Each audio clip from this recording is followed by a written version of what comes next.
Russell, and this is Corporatist Nation. Today I'm going to discuss the federal debt ceiling and the solutions that have not been considered. So the latest is we're going to cut Social Security and Medicare and maybe get a couple of loopholes removed, and then we're going to lower the top marginal tax rates, flatten rates. Isn't that what the right has been looking for a long time? It's the tail wagging the Obama dog and the congressional dog to the detriment of the American people. After the Fed has distributed $16 trillion to banks all over the world without any congressional consent on this. This is not American by any standard, and this is just the result of all the kept congressmen and senators, as well as our president, who are owned by Wall Street.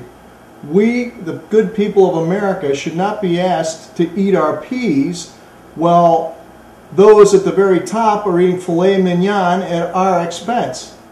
Again, I'm sick of this never-ending tragedy, this Broadway show that's being put on by these people in Washington.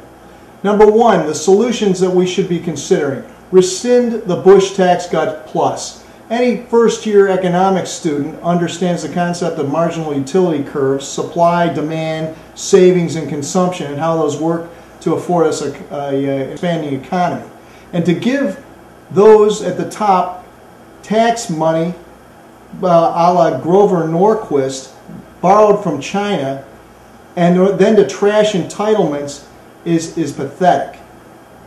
We need to increase the burden, which has been so skimpy on those at the very top for more than a decade. This will not harm in the least their investments, their lifestyle, or where they end up in life, nor that of their children. We need to do this to ensure a growing and expanding economy.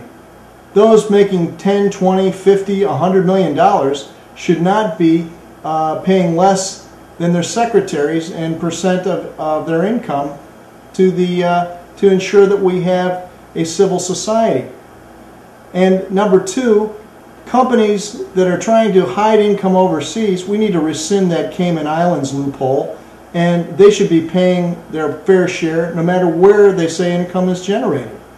You know, we must replace the Affordable Care Act with Medicare for all so that we have affordable quality health care for all Americans, not some kind of class-oriented health care where the baby boomers are going to be getting less and dying sooner than they might otherwise, and living a lesser quality of life after they've contributed to this country's well-being going forward.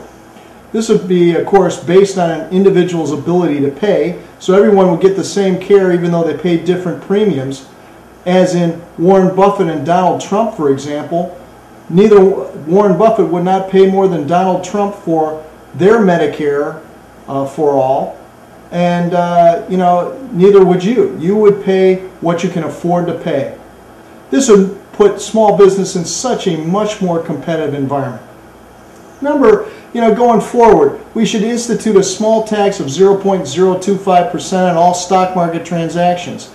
Such an initiative would curtail Wall Street operations such as Goldman Sachs, Morgan Stanley, that sit there and have sophisticated computer algorithms that are running all day long, that are holding stocks for mere seconds, while the average guy is manually going after his stock trade on his computer at home and is told to hold for the long term.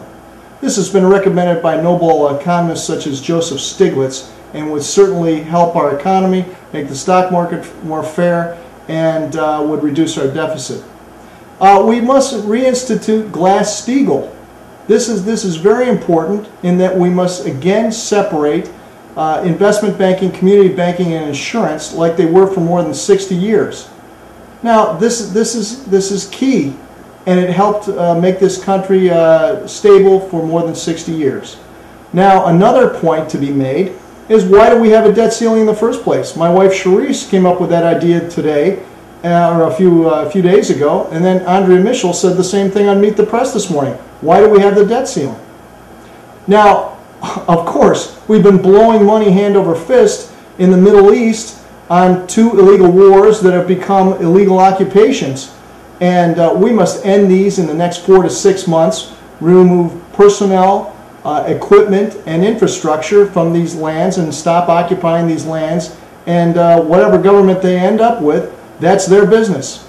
We should also invest in renewable energy. This would create thousands and thousands of new jobs, and as well as helping to invigorate the economy with great economic economies of scale and performance that would rival anyone in the world. As it stands right now, we're behind the 8 ball.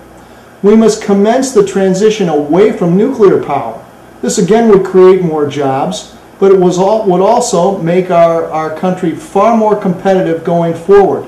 There are other ideas that I will postulate in the future. Something I failed to mention was Social Security. We must remove the cap on Social Security on income subject to the FICA tax. You know, one way or another, I am not hopeful that we're going to have the kind of change that we need.